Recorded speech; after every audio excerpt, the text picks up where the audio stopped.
ప్రతిగాధలో రాక్షసుడే హింసలు పెడతాడు, అణచగనే పుడతాడు రాజే ఒకడు.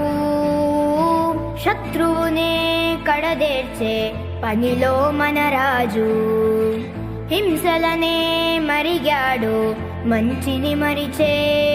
ఆ నీచుడి అంతు చూసా